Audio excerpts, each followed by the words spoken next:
Amoureux de Adukiaka TV, bonsoir. Nous l'avons annoncé, nous sommes là pour la deuxième partie de cette émission. Et comme je l'ai annoncé, dès la fin de la première émission, j'ai parlé des poules locales et des pondeuses. Et j'ai dit pourquoi locales ou pondeuses.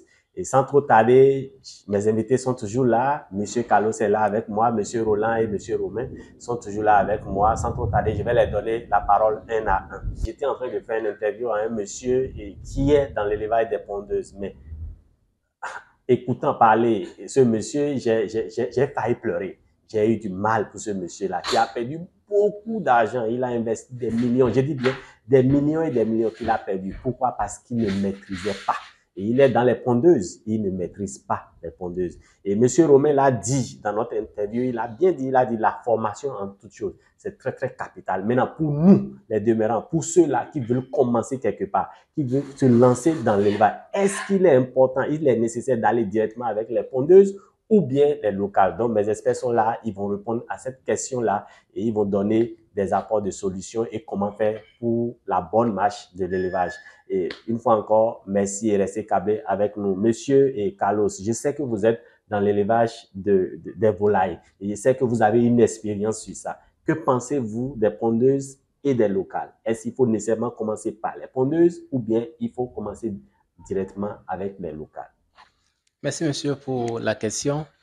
En ce qui concerne l'élevage des volailles, les pondeuses et les poules locales, je vais d'abord préciser quelque chose. Nous avons dit ici que l'entrepreneuriat, c'est pour pouvoir apporter solution à un besoin particulier, besoin spécifique dans un environnement donné. Bon, pour l'élevage des poulets locales, nous savons que c'est pour la consommation de la chair en sa qualité. Et pour l'élevage des poulets pondeuses, c'est pour la consommation des œufs de table.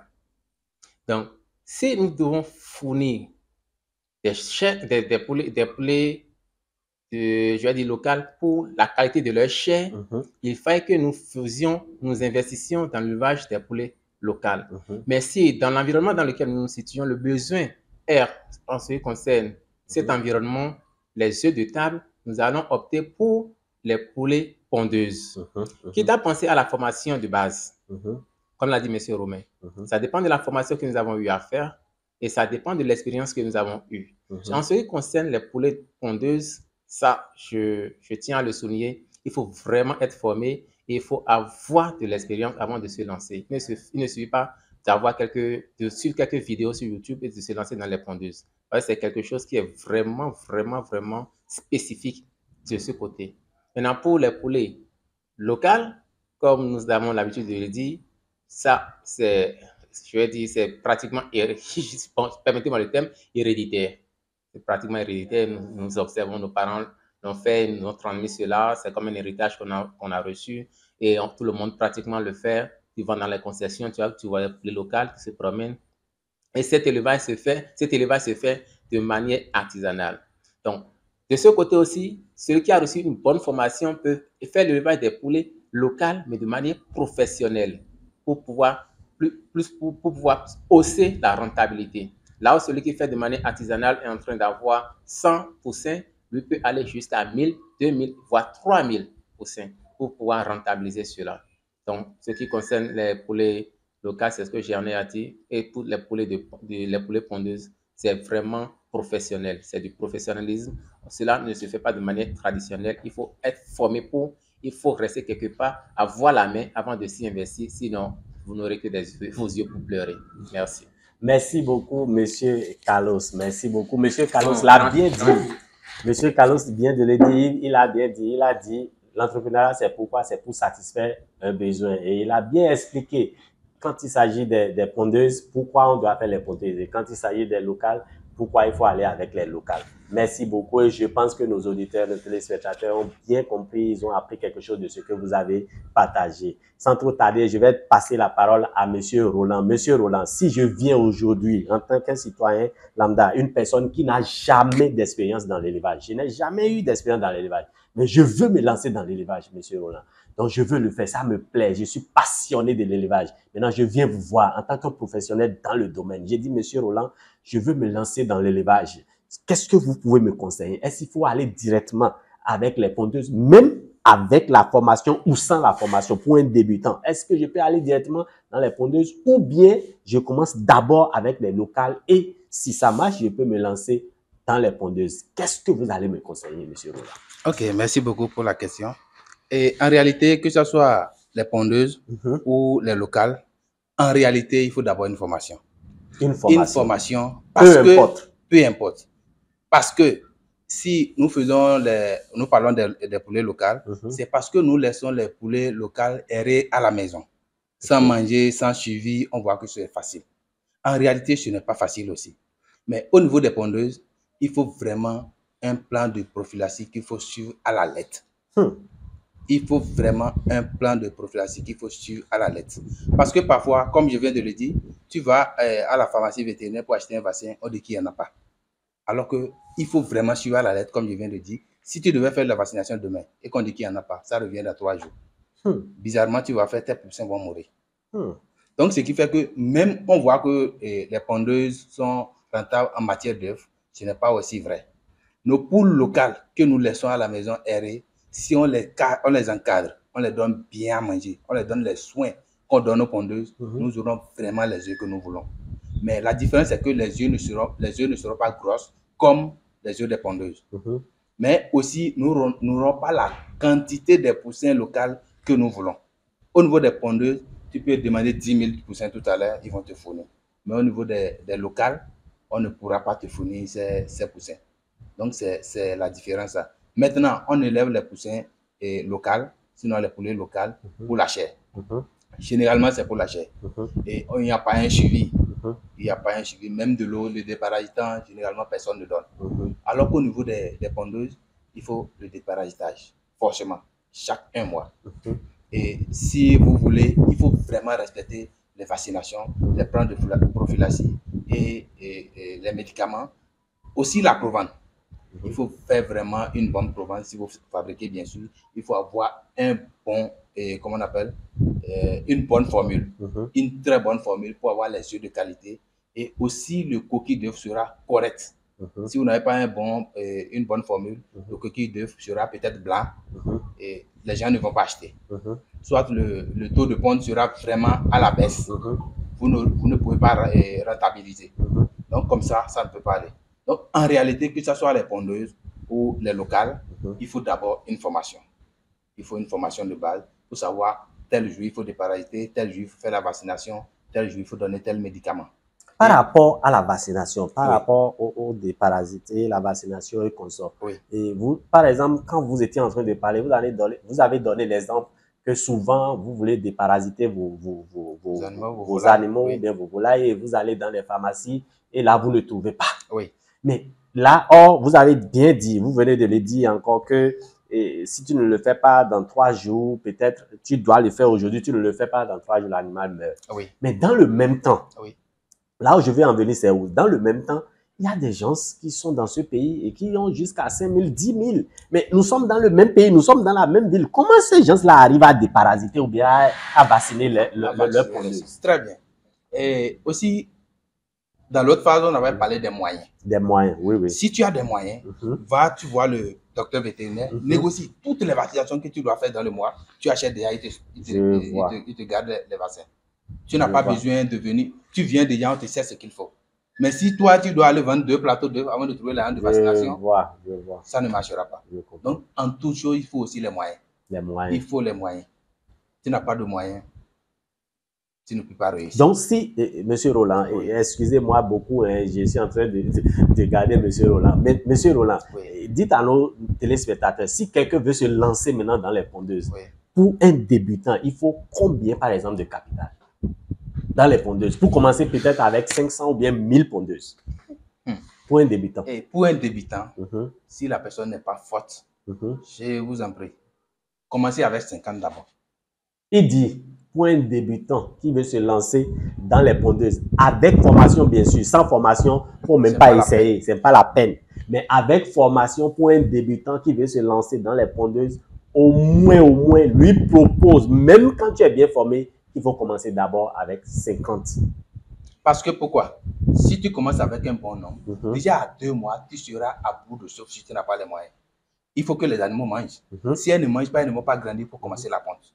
Je l'ai dit hier, si les animaux sont bien nourris, surtout les pondeuses, à 4 mois, 2 semaines, elles doivent commencer forcément les œufs. Mais si tu vas nourrir et faire économie, elles vont faire économie des œufs aussi. Wow. Donc, à 6 mois, peut-être qu'elles vont commencer. Moi, personnellement, je vais vous dire, j'ai fait ma formation pendant 2 ans sur les pondeuses. J'ai fait la formation pendant 2 ans et j'ai travaillé sur cette même ferme-là pendant 5 ans encore. Donc, ça fait 7 ans. Wow. Tous les plans de prophylaxie possibles, j'en ai. Et les vaccinations, j'ai respecté. Je n'ai jamais eu d'échec comme ça. Quand je prends 1000 poussins, je fais un ponte avec 1070. Et pardon, quand je prends 1100 poussins, je fais un ponte avec 1070 au moins. Donc, le taux de ponte est correct et tout marche bien. Donc, il faut vraiment des bons plans de prophylaxie. Ce n'est pas, je vais faire du jonglage. Non, on ne fait pas de jonglage au niveau des pondeuses. Si tu fais du jonglage, on va te faire du jonglage aussi au niveau de la ponte. Donc, que ça soit pondeuse, que ça soit poulet local, je vous en prie, faites l'effort de respecter certaines choses. Et surtout l'hygiène. L'hygiène, surtout au niveau des poussins pontes. Je vous en prie, il faut suivre le plan de prophylaxie à la lettre. Et il faut aussi il faut prêter beaucoup d'attention sur les animaux. Il ne suffit pas de suivre seulement aussi bêtement le plan de prophylaxie. Il faut suivre les animaux. S'ils ont une maladie, tu vas constater, il y a telle maladie, le traitement que je suis en train de faire, il faut que j'enchaîne avec tel traitement. Donc, comme ça, tu réussis. Donc, c'est ce que moi, je peux dire par rapport à ça. Merci beaucoup, Monsieur Roland. Merci pour cette intervention. Merci, elle est très riche. Je crois que les gens ont entendu, ils vont apprendre beaucoup de choses. Ils ont compris. Merci une fois encore, Monsieur Roland. Monsieur Romain, je sais que vous êtes expérimenté dans le domaine de l'élevage. Vous êtes dedans aussi il y a très longtemps, comme Monsieur Roland. Mais j'ai remarqué que chez vous, vous ne faites jamais les pondeuses. Mais Monsieur Romain, pourquoi? Merci pour la question. Pour ma part, je dirais que je suis d'abord autodidacte. Avant de m'informer n'importe quoi, je glane beaucoup d'informations à travers les documents, les réseaux sociaux et autres. Et je regarde beaucoup le pour et le contre. Okay. Les pondeuses, je ne me suis pas lancé pour 2 petites raisons. La première, c'est le volet financier. Okay. Le coût de démarrage est tellement énorme. Énorme. Ça, je vous l'avoue, parce que avec toutes les informations que j'ai eu à glaner avant, j'ai vu que c'est énorme. Et le second, qui m'a aussi bloqué, c'est qu'avec les pondeuses, il faut un suivi. Tout à l'heure, mon prédécesseur m'a attelé, un suivi très régulier. Très rigoureux et régulier. C'est-à-dire, il y a des choses qu'on ne force pas. Alors, quand je pars maintenant sur l'autre chose, je me suis dit, tout à l'heure, l'autre l'a dit, quand on fait les pondeuses, c'est pour satisfaire un domaine, un besoin qui est œuf de table, consommation. Alors, avec les poulets naturels, moi, j'ai 3 options. Je vends la chair, je vends les œufs féconds. D'accord? À des gens qui veulent se lancer. Parce que si tu veux te lancer dans le levage de bicyclette, si tu vas au marché, tu vas faire faux. Tu vas venir vers moi, t'en provenir des poulettes ou bien des poussins. Donc, je peux vendre les œufs féconds, bien c'est les poussins, et je peux employer aussi les œufs de table. C'est parce que, je vous ai dit que je suis un peu de mindset. La mentalité du Béninois veut que les œufs soient le gros œufs à table. Mais je vous dis, les œufs locaux aussi, la qualité est souvent différente de ceux de... Moi, je préfère même les locaux. Alors, moi, pour pouvoir valoriser, d'accord, les choses de chez moi, moi, je préfère toujours prendre ce que j'ai. Le levail que nous prenons, par exemple, c'était le levail traditionnel. Mais pourquoi ne pas le moderniser ou bien apporter une touche professionnelle à la chose et en même temps satisfaire tous les besoins à la fois. Quand je prends les pondeuses, je les garde. C'est vrai que la rentabilité est énorme aussi, ça rentre bien. Quand vous investissez, ça tombe bien. Mais si tout à l'heure, je prends un exemple, c'est vrai que la demande d'œufs est toujours là, les cafés sont là, les terrasses, n'importe quoi, on met l'œuf. Mais si tout à l'heure, je suppose que ce marché, la demande d'œufs, d'accord, chute, c'est que tu auras bel et bien des plateaux, des milieux de plateaux, et personne ne viendra avec toi. Alors, avec l'autre là, tu as la chance de vendre plusieurs produits sur un temps donné. Si la poule n'est pas à la réforme, tu ne peux pas la vendre, c'est une tête pour toi. Tu ne peux pas garder un poussin, c'est-à-dire pondeuse, et commencer par le vendre à 6 mois parce que tu n'as pas le marché d'œufs. C'est sur une pète. On voit les gens, ça une pète. Il faut d'abord l'épuiser. Et c'est ça, il faut le réformer avant de pouvoir dire vendre en chair. Alors, quand j'ai fait ceci, je vois qu'avec mes peu de moyens, et puis si je me mets sur le cycle de reproduction de poulet bicyclette ou bien de poulet local, j'aurai la chance, d'accord, de pouvoir vendre plusieurs produits.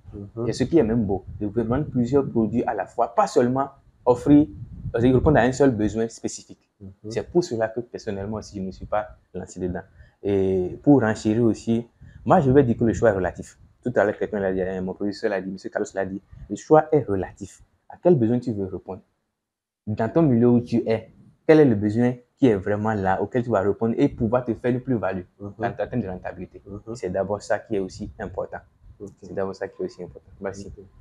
Merci beaucoup, monsieur Roland et Romain. Et quand vous étiez en train d'intervenir, quelque chose m'est venu à l'esprit. Et ce qui m'est venu à l'esprit, c'était quoi? Il est temps qu'on change de philosophie.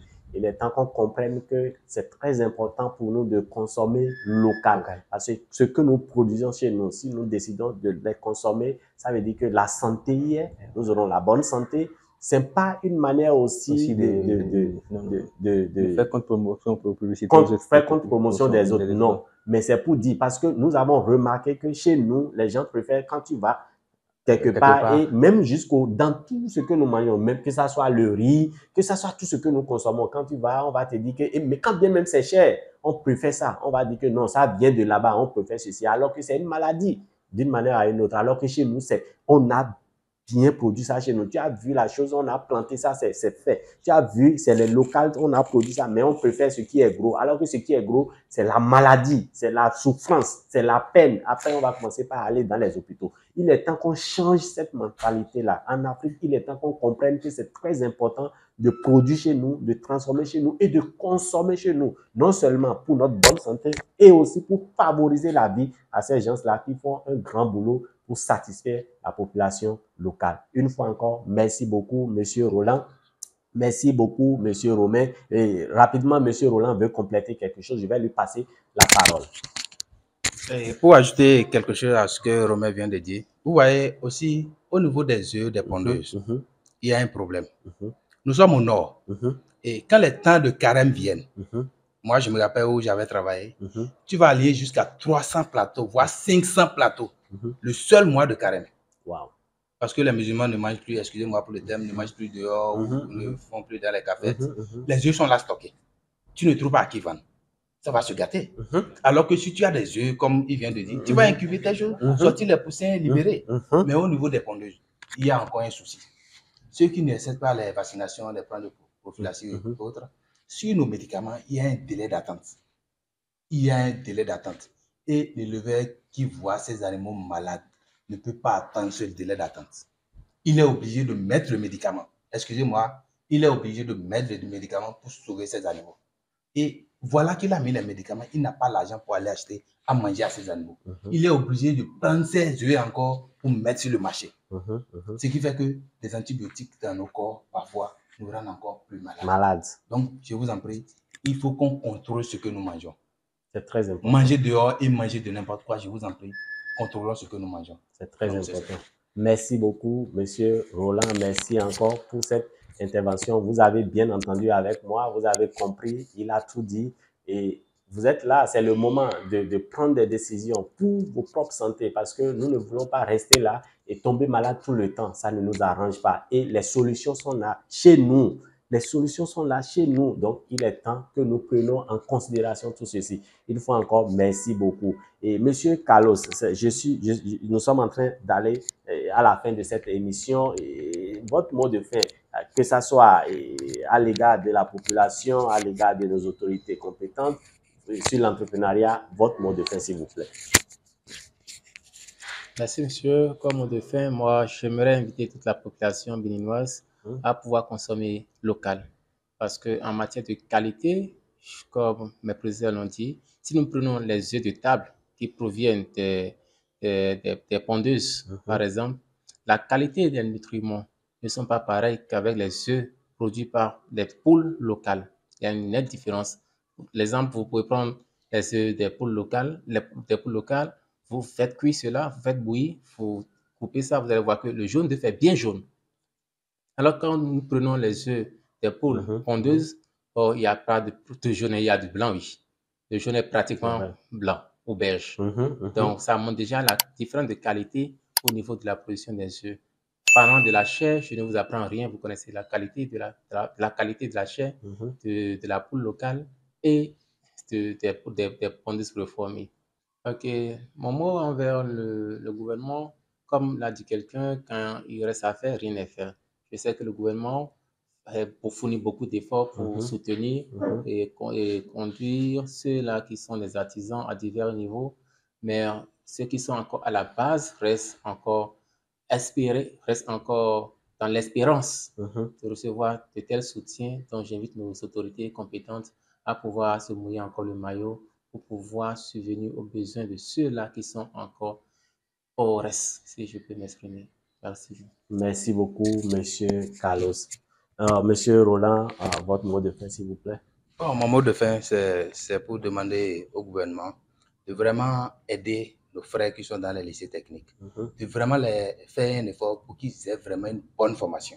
Parce que je connais des gens, quand ils finissent, non, je ne veux pas faire volaille est difficile, je préfère faire les bétails, je vous en prie. Il faut qu'on cède.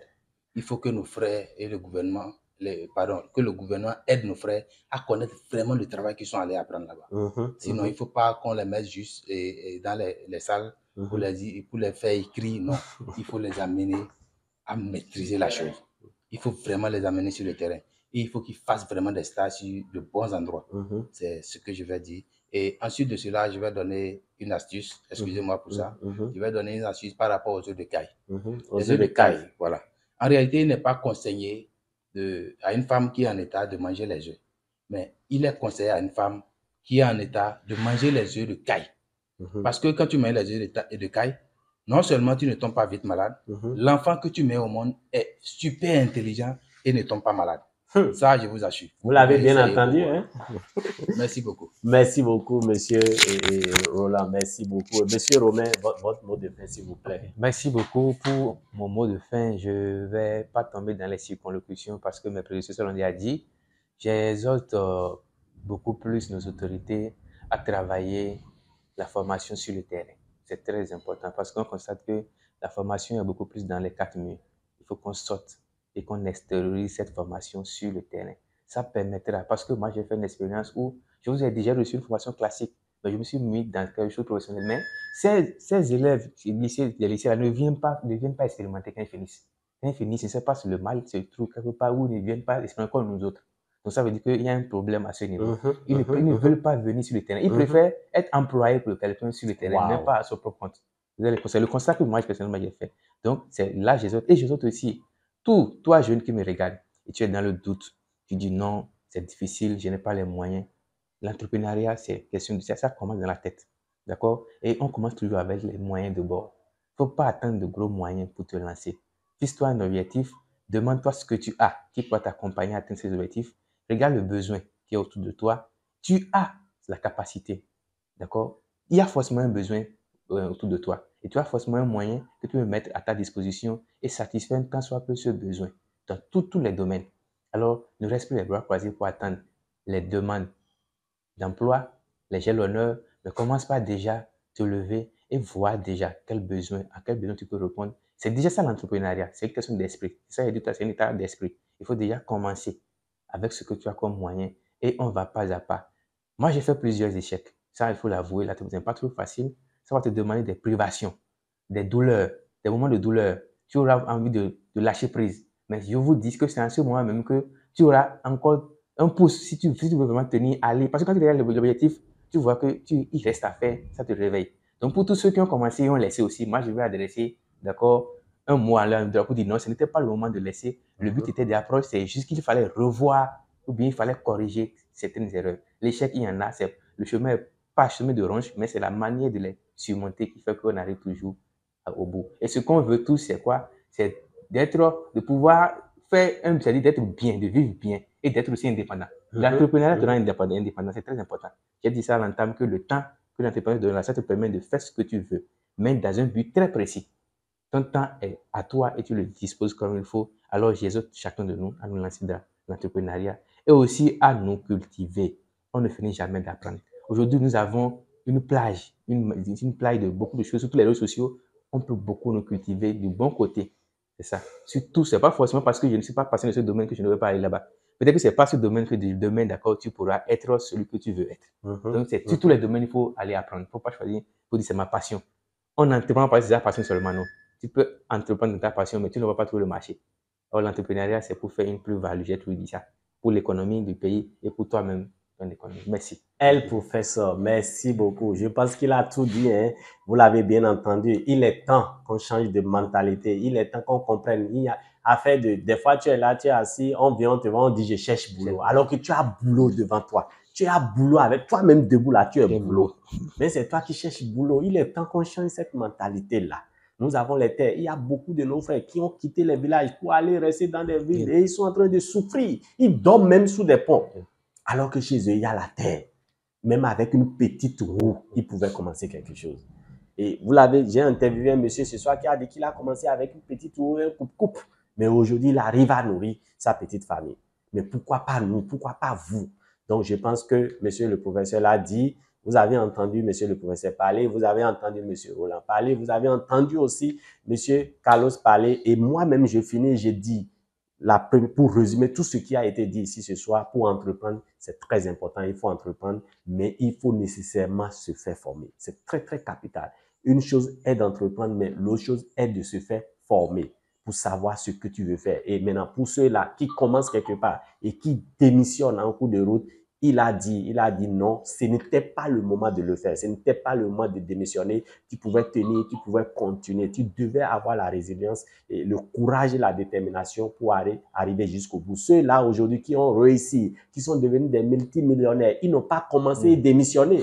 Ils ont commencé, ils ont échoué, ils sont tombés, ils se sont relevés plusieurs fois avant d'arriver là où ils sont aujourd'hui. Ceux qui connaissent les témoignages de Amazon, ils le savent. Amazon a perdu plus de 10 ans de pertes avant de commencer par faire bénéfice. Mais Amazon aujourd'hui, ceux qui connaissent Amazon savent de quoi je parle et ainsi de suite. On a beaucoup de témoignages que nous pouvons faire. Donc, c'est pourquoi vous qui avez commencé, vous qui souffrez, vous qui voulez démissionner, je vous le dis à haute voix, ce n'est pas le moment. Commencez, tenez bon. Et par la grâce de Dieu, vous allez y arriver. Une fois encore, merci beaucoup pour votre temps. Merci beaucoup pour tout ce que vous faites. Si c'est la toute première fois que vous regardez nos émissions, n'oubliez pas, likez nos vidéos, partagez à votre entourage. Ce que nous avons partagé aujourd'hui ici, c'est une éducation, c'est une information. Partagez avec l'entourage, partagez, likez nos vidéos pour nous encourager. Si vous n'êtes pas encore abonné, abonnez-vous. On l'a dit, nous avons un objectif cette année, c'est de taper les 10 000. Encouragez-nous, partagez, aimez nos vidéos et likez nos vidéos. Une fois encore, amoureux de Adukeaka TV, merci beaucoup. Restez câblés. C'est la fin de cette émission. Nous allons vous revenir plus tard. Une fois encore, merci. Restez câblés. On est ensemble. On se dit à tout à l'heure. Adukeaka TV. À la prochaine.